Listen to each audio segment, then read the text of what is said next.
کسی اور کے ساتھ منسوب ہے۔ میرے حق پر ڈاکہ ڈال کے یہ لڑکی یوں پکیزگی کا ڈھول نہیں بجا سکتی۔ اور شارق 8ویں مہینے میں پیدا ہوا تھا، سب جانتے ہیں۔ اور حذاق بھی نکاح سے اگلے دن کیسے چلا گیا؟ وہ تو اس رات یہاں تھا ہی نہیں۔ اگر یہ حذاق کا ہی بیٹا ہے تو میں نے چچا جان کے موت سے 3 ہفتے پہلے ان دونوں کو رات میں ایک ساتھ پکڑا تھا۔ رات کے 3 بجے وہ پتھر کا مجسمہ بنی کھڑی تھی۔ وہ کیا کہانی پک رہی تھی؟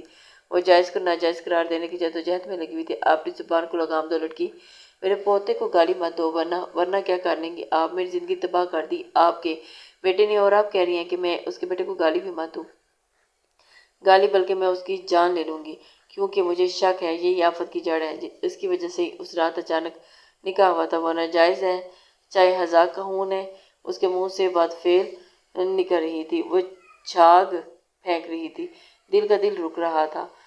یہی تو وہ الزامات تھے جن کی وجہ سے وہ اس رات قبول نہیں کر پا رہی تھی۔ اس رات عافیہ یہی اسے سب کچھ کہہ کر گئی تھی، اور اس لیے وہ ہر ممکن کوشش کر کے حذاق کو خود سے دور کر رہی تھی۔ مگر کیا ہوا؟ وہ پھر بھی ذلیل ہو گئی تھی، اور ذکیہ بیگم کا ہاتھ اس لڑکی پر اٹھا تھا۔ بہت اچھا کیا مجاہد نے، جو تم جیسی گھٹیا عورت کو میرے بہو بننے سے روک دیا۔ وہ ٹھیک کہتے تھے کہ مجھے انسانوں کی پہچان نہیں۔ تم لڑکی، تم ہمارے تھوکنے کے لائق ہو۔ معصوم بچے پر الزام لگا رہی ہو، وہ فرشتہ تو ان باتوں کا مطلب بھی نہیں جانتا۔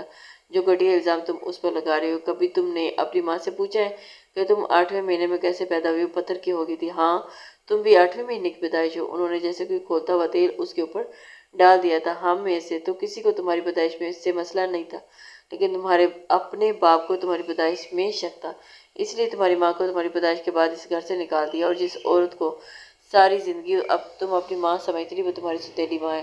اور اب وہ اسے کوڑے مار رہی تھی، اور پھر بڑے بازار میں ننگی کھڑی تھی، پاس کھڑی دل ابے سے لرز رہی تھی، اور تم یہاں کھڑی کھڑی اس پاگل کی شکل دیکھ رہی ہو۔ تمہارا میاں بیمار ہے، بھوکا ہے، ٹرے اٹھاؤ اور اپنے کمرے میں دفع ہو جاؤ۔ بہت کر لی تم نے لڑائی، بہت دکھا لی ڈھٹائی۔ حذاق نے تمہیں بہت سر چڑھا کر رکھا ہے۔ اب اگر تم نے اسے تنگ کیا تو میں اپنے بیٹے کے لیے کوئی اور فیصلہ کروں گی۔ وہ اس وقت اپنے جلال میں واپس آ چکی تھی۔ شوہر کی جدائی نے انہیں پاگل کر دیا تھا، اور جھوٹے ضمیر کی عدالت میں کھڑا کر کے رکھ دیا تھا۔ لیکن اشارے کی محبت نے سب کو تباہ کر دیا ہے، سب آباد کر دیا تھا۔ دل ابیز نے فوراً ڈر کے سر ہلا دیا تھا۔ کئی برس بعد اسے پھر سے زوروں سے ڈر لگا تھا۔ وہ بھاگی تھی اور کمرے میں آئی تھی، بند دروازہ کر کے لاک لگایا اور ٹرے بیڈ پر رکھی، اور حذاق کے پاس جا کر اس کا ہاتھ تھام کے بیٹھ گئی تھی۔ وہ نیم دراز تھا اور اس کی حرکت پر چونک اٹھا تھا۔ بیٹا اٹھ بیٹھا تھا۔ کیا ہوا؟ وہ پوری کی پوری طرح سے کانپ رہی تھی۔ تائی جان، انہوں نے ہمیں ڈانٹا، فوراً رو کر بتایا۔ ہاتھ برف کی طرح ٹھنڈے تھے۔ وہ قریب کر کے اسے سینے سے لگا گیا تھا، تسلی دی تھی، ماتھا چوما تھا، اپنے حصار میں لیتے جیسے تسلی دیتے۔ وہ کانپ رہی تھی۔ اس نے حصار تنگ کیا تھا، پانی ہونٹوں سے لگایا تھا، اور پھر اپنے ہاتھ بازو میں چھپائے، شدید ٹھنڈے تھے۔ امو جان نے تمہیں کیوں ڈانٹا؟ اس نے ٹوٹے پھوٹے لفظوں میں ساری کہانی سنا دی، اور اس کے سینے پر سر رکھ کے رو دی تھی۔ ہمیں آپ کے ساتھ نہیں رہنا، وہ کہہ رہی تھی، اور وہ میری ٹانگیں توڑ دیں گی۔ مگر عافیہ باجی ہمارے شارق پر الزام لگا رہی تھی۔ آپ انہیں بتا دیں کہ آپ کے ساتھ زبردستی کی تھی بابا اور تایا جان نے۔ آپ ان سے محبت کرتے تھے۔ اور وہ اونچی آواز میں رو رہی تھی۔ استغفر اللہ، حذاق نے آخری بات پر فوراً کہا تھا، البتہ چہرے پر مسکراہٹ چاہیے تھی۔ وہ اسی سے کہہ رہی تھی کہ اسے اس کے پاس نہیں رہنا، اور وہ اسی سے اس کی ماں کی شکایت کر رہی تھی۔ اب میں کیا کر سکتا ہوں؟ مجھے تو خود ان سے بہت ڈر لگتا ہے۔ میں نہیں رہتا بھائی تمہاری عافیہ باجی کے ساتھ۔ امو جان تو مجھے بھی ماریں گی۔ اس نے ڈرنے کی ایکٹنگ کی تھی۔ اب کیا ہوگا؟ وہ بیگی پلکیں اٹھا کے پوچھ رہی تھی، اور حذاق پر انکشاف ہو گیا کہ اس کی معصومیت آج بھی برقرار ہے۔ وہ اوپر سے سخت بن رہی تھی، لیکن اندر سے آج بھی وہی بھیگی بلی تھی۔ اس کی دوست جو اس کے کندھے پر لٹک کر آئس کریم کی فرمائش کرتی تھی، نہ سمجھ سے اس سے محبت کر کے اس سے دور رہنے لگی تھی، کس قدر بھولی اور صبر والی تھی۔ دوسری طرف عافیہ تھی، جو بددعائیں دیتی تھی تو کبھی الزام لگاتی۔ سر جھٹکا اور بھاڑ میں جائے، ایسا کرتے ہیں کچھ دن میاں بیوی والا ڈرامہ کرتے ہیں، پھر امو جان کو راضی کر لیں گے، ان سے نرمی سے کھیل کا اگلا پتہ پھینکیں گے، وہ کھیل کھیل میں لڑائی بھول جائیں گے۔ اس نے فوراً سر ہلائے، وہ اٹھ گئی اور مسکراہٹ دبائے بیٹھا تھا۔ لیکن آپ ہمارے ساتھ کچھ غلط نہیں کریں گے، اس نے انگلی اٹھائی تھی۔ امو جان تمہیں ماریں گی، انہیں بتائے گا کون؟ شاید رنگ آنکھیں مشکوک ہوئی تھی۔ میں منہ سے پھسلا تھا۔ وہ یکدم رک کر واپس پلٹ کر بیٹھی تھی۔ آپ ہمیں الو بنا رہے تھے؟ اسے جانے کیسے علم ہو گیا کہ وہ اس کی معصومیت کا فائدہ اٹھانا چاہ رہا تھا؟ بنا بنے بنائے کا کون بنائے گا؟ بڑے آرام سے کہہ کر اس نے ٹرے اپنی طرف سے لگائی تھی اور پہلا نوالا توڑ کر اس کے کھلے منہ میں ڈالا تھا۔ وہ اس کی جانب دیکھ کر حیران ہوئی تھی، اور اسے برا کھانا دنیا میں کوئی نہیں بنا سکتا۔ اس نے نوالا چباتے ہوئے کہا تھا، ہزاک نے اگلا نوالا منہ میں ڈالا اور اس کا دل رکھنے کے لیے تائید کی تھی۔ بالکل، بیوی کے ہاتھوں سے سر سلامت رہے، جھوٹ کی خیر تھی۔ ہم نے آپ کو جان بوجھ کے نہیں گرایا تھا۔ اس نے دوبارہ اس کا رومالے والا ہاتھ پکڑ کر واپس اس کے منہ میں ڈالا تھا۔ ہم کھانا کھا چکے ہیں، ہزاک نے سارے لایا تھا اور اس نے زبردستی نہیں کی تھی۔ پہلے ہی ایک چھوٹی سی زبردستی انہیں کہاں سے کہاں لا کر کھڑا کیا تھا اور اس کی دوست اس سے بدگمان ہو گئی تھی۔ اٹھ کر جانے لگی تو اس نے اس کا ہاتھ تھاما، ٹرے پر رکھتے ہوئے اس کے ہاتھ چومے تھے۔ میرا سر دباؤ، دل بہت درد ہو رہا ہے، مگر وہ اس کے نہ کہنے سے پہلے ہی اس کی گود میں سر رکھ چکا تھا اور آنکھیں موند چکا تھا، اور اس کے پٹی والے سر پر ہاتھ رکھتے ہی اسے اندازہ ہوا تھا کہ وہ بخار میں مبتلا ہے، اور ایک دفعہ پھر وہ ڈیر و شرمندگی نے اسے آن گرا تھا۔ اس شخص نے اسے ایک لفظ بھی نہیں ڈانٹا تھا اور وہ بار بار صفائی دیتی رہی تھی۔ کاش ڈانٹ دیتا، خفا ہوتا، اور اس کا زرد چہرہ اس کی تکلیف بتا رہا تھا۔ وہ نرمی سے اس کے بالوں میں انگلیاں چلا رہی تھی اور جہاں سے سرخ نشان نظر آتا اسے چھوڑ کر سارا سر ہلکے ہاتھوں سے دبانے کی کوشش کر رہی تھی۔ اندر سے ڈر لگ رہا تھا کہ کہیں اس کی چوٹ نہ دکھ جائے۔ یہ وہ شخص تھا جس سے اس نے بے پناہ محبت کی تھی، جس سے اپنی زندگی کی ہر بات شیئر کی تھی، سوائے اس کے کہ وہ اسے کتنی محبت کرتی ہے۔ یہ اس کی اولاد کا باپ تھا، یہ اس کے وجود کا ہمراز تھا۔ یہ اس نے سر جھٹک کر اس کی پیشانی پر لب رکھے تھے۔ وہ سو چکا تھا، اگر جاگ رہا ہوتا تو وہ کبھی بھی یہ حرکت نہ کرتی۔ آنکھوں سے آنسو بہہ رہے تھے۔ وہ شخص اس کی وجہ سے تکلیف میں تھا۔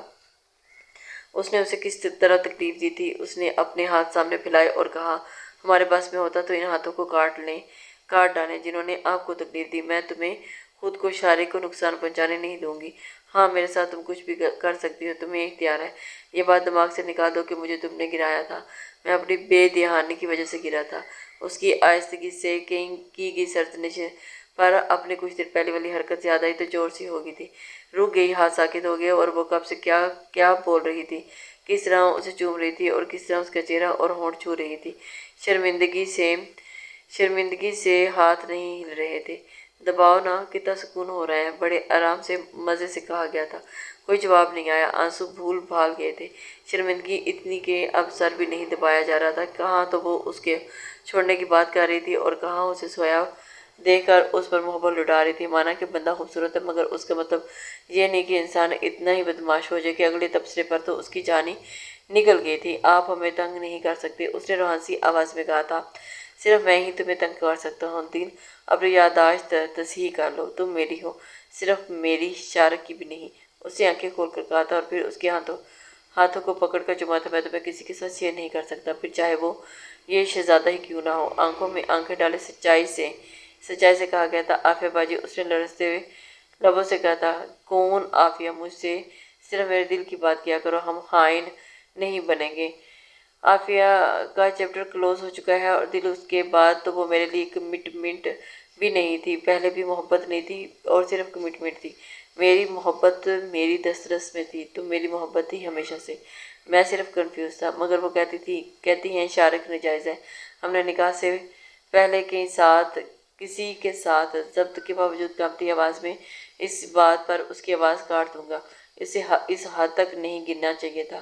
جو دشمنی ہم دونوں تک رکھتی وہاں تک تو اس کا غصہ جائز تھا، مگر شارق میرے وجود کا حصہ ہے، تمہارا لمس ہے، اور اسے خاندان میں گالی نہیں بننے دوں گا۔ اب جب تم مجھے معاف کر چکی ہو تو شروع سے شروع کرتے ہیں۔ دل آویز خانزادی، کیا آپ ہزاک خانزادہ کے ساتھ ہنی مون پر جائیں گی اور واپسی پر اپنا ولیمہ اٹینڈ کریں گی؟ وہ اس وقت پورا منہ کھول کر اسے دیکھ رہی تھی۔ کیا وہ اسے پرپوز کر رہا تھا؟ شادی، محبت، سب چھوڑ کے ہنی مون اور ولیمہ؟ وہ جیسے اس کی سوچ پڑھ کر مسکرایا تھا۔ شادی تو ہو چکی، اور ایک بچہ بھی، جو بچا ہوا کام ہے وہ وہی ہوگا نا، ظاہر ہے۔ اسے سوچ کر سر ہلایا، مگر وہ سر نہ ہلا سکی۔ اس بندے نے اس قابل چھوڑا ہی کب تھا کہ وہ کچھ کہتی۔ نرمی سے نازک کمر سے اٹھا کر گود میں بٹھا لیا تھا، جیسے بچپن میں وہ خود چڑھ جاتی تھی اور وہ جھنجھلاتا رہتا تھا۔ لاکھ منع کرنے پر بھی نہ اترتی، وہیں اس کے سینے سے لگی سو جاتی۔ دونوں کو اکٹھا وہ سب یاد آیا تھا، اور ایک شرمندہ تھی، دوسرا مسکرا رہا تھا۔ فوراً انکار کیا گیا۔ کیوں؟ اس کی آنکھوں میں تکلیف ابھری تھی۔ سب یاد ہے مجھے۔ آپ نے ہسپتال میں کس طرح نکاح سے انکار کیا تھا۔ باہر ہی کھڑے تھے ہم، تائی امی نے ہمیں سب کچھ سنا دیا تھا، سب سن رہے تھے۔ آپ نے کہا تھا نا کہ ناسمجھ اممیچور اور چھوٹی بچی ہے، ہمارا اور آپ کا کوئی جوڑ نہیں، پھر ہنی مون پر ہم کیوں جائیں اور ولیمہ بھی اپنا خود ہی کریں، ہم تو چھوٹے بچے ہیں۔ اسے تڑپ کر کہا تھا۔ اچھا، تو یہ وجہ ہے؟ اس رات احتجاج کیا، اور میں بھی تو کہوں کہ اتنے ہینڈسم شوہر کو انتظار کیوں کروا سکتا ہے؟ وہ دکھتی رگ پہ ایسی کوئی بات نہیں، آپ نے اجازت نہیں مانگی تھی بلکہ ہمیں ٹارچر کرنے کی کوشش کی تھی، اس نے حقی سے کیا۔ ہاں، انگلیوں سے اس کے سویٹر کے ڈیزائن پر نقش بنا رہی تھی، اور میں اس بات پر بھی کبھی شرمندہ نہیں ہوں گا کیونکہ اس ٹارچر کا اتنا خوبصورت انعام ملا ہے۔ اس نے ترچھا ہو کر جھکتے اشارے کا ننھا ہاتھ چوما اور پھر اس کی آنکھیں اور گال چومے تھے اور اس پر لحاظ درست کیا تھا۔ بے فضول اس پر ہاتھ مت اٹھایا کرو، میں سب کچھ معاف کر سکتا ہوں مگر یہ نہیں، اور مجھے اتنا پیارا لگتا ہے کہ میرا دل چاہتا ہے کہ اس طرح کے 3-4 اور ہو جائیں۔ خواہش ظاہر کی گئی تھی، وہ اسے ٹھٹا کے رہ گئی تھی، فوراً گود سے کھڑی ہوئی اور کمرے سے جانے لگی تو اس نے پیچھے سے آواز لگائی، تم نے میری بات کا جواب نہیں دیا۔ وہ ہینڈل پر ہاتھ رکھ کے رکی اور پلٹی اور مسکرائی، وہی پرانی مسکراہٹ اس پر، مگر اس بار اس میں حیا تھی، گال بھی شرم سے سرخ تھے۔ یہ منظر زیادہ حسین تھا، ہم ہرگز آپ کے ساتھ کہیں نہیں جائیں گے، بڑی ہوگی ہو، اب بچوں والی حرکتیں چھوڑ دو اور واپس آ کر بتاؤ پاکستان ٹھیک رہے گا یا پھر کوئی اور کنٹری؟ وہاں پر سمجھ کر اگلا سوال کیا گیا تھا اور وہ اس کے رگ رگ سے واقف تھا۔ ہمارے لیے کیا پاکستان ہی رہ گیا ہے؟ خود جانے کہاں کہاں گھوم کر آئے ہیں، شادی کے بعد اکیلے نہیں جاتے، بیوی کے ساتھ جاتے ہیں، ساتھ جاتی ہیں۔ اب ہم نہیں جائیں گے، آپ واپس اکیلے آسٹریلیا جائیں گے۔ وہاں پر جیلسی ظاہر کی گئی تھی، پھٹے سر اور ٹوٹے بازو کے ساتھ۔ میں کسی کی گوری کے ملک نہیں جاؤں گا، ایسے تو کوئی لڑکی بھی امپریس نہیں ہوگی۔ اچھا ہے نا، سب کو پتہ چلنا چاہیے کہ آپ کو کی طرف نہیں دیکھنا، آپ کی بیوی اتنی خطرناک ہے اور ہم نے قتل کی کوشش کی ہے۔ منہ بنا کر کہا گیا، خطرناک بیوی صاحبہ، پیکنگ میں تو مدد کرو گی نا؟ ہاتھ میں درد ہے، اس نے کہا تھا، چہرہ معصومیت میں ظاہر، تو فوراً واپس آئی۔ کب کرنی ہے پیکنگ؟ اور ہمیں آپ بتائیں کہ کیا کیا رکھنا ہے، ہمیں تو خود نہیں پتا کہ آپ ہماری ہی پیکنگ کرتے ہیں۔ وہاں تو بےتابی علمی ظاہر کی گئی تھی، مگر اس نے واپس اسے قریب کیا تھا، اور ہانی مون کے کچھ اصول ہوتے ہیں، اس نے لو دیتی ہوئی نظروں سے دیکھا تھا، اور اس کے اصولوں کے لیے بندے کا صحت مند ہونا بھی ضروری ہے۔ مذاق اڑاتا جواب آیا تھا، اب تم مجھے انڈر Hey ایسٹیمیٹ کر there, رہی ہو۔ اس نے ہنسی نظروں سے subscribe to my دیکھا تھا، channel کوئی نہیں، ہم and خود یہ also press احتجاج this نہیں کرتے، bell ورنہ icon. کسی میں اتنا دم نہیں کہ ہمیں آنکھ اٹھا کر بھی اٹھا کر دیکھیں۔ اس نے بڑا گردن اکڑا کر کہا تھا، پرانا حوالہ دیا جب وہ اس کے گلے میں بازو ڈالتی اور وہ نظریں جھکا کر پرے ہو جاتا۔ نیا حوالہ یہی تھا کہ یہ بندہ اس کے قابو میں تھا۔ ابھی بتاتا ہوں، تمہیں دل کے بچے کی وجہ سے بہت چڑھ گئی ہو۔ اس نے دانت پیس کر کہا تھا، جان بوجھ کر اس کا ورم رکھنے کو گرفت ڈھیلی کر دی تھی۔ وہ منہ چڑھا کر ہنستی ہوئی باہر نکل گئی اور ذکیہ بیگم اسے کمرے سے مسکراتے ہوئے نکلا۔ آسمان کی طرف دیکھ کر اللہ کا شکر ادا کیا، آج وہ اللہ اور اپنے خاوند کے ساتھ سرخرو ہو گئی تھی، اور وہ روز معاشر اپنے دیور سے بھی نظر بنا سکتی تھی۔ انہوں نے دونوں کی دائمی خوشیوں کی دعا کی تھی، انہیں نفرت نہیں ہرا سکتی، انہیں اولاد کی خواہشات اور ان کے غم ہرا دیتے ہیں۔ وہ ہار گئی تھی تو اولاد کی خوشیاں جیت گئی تھی۔ لیسز، امید کرتی ہوں کہ آپ کو ناول پسند آیا ہوگا۔ اپنے کمنٹس، لائک اور شیئر ضرور کر دیا کریں، اس سے ہماری حوصلہ افزائی ہوتی ہے۔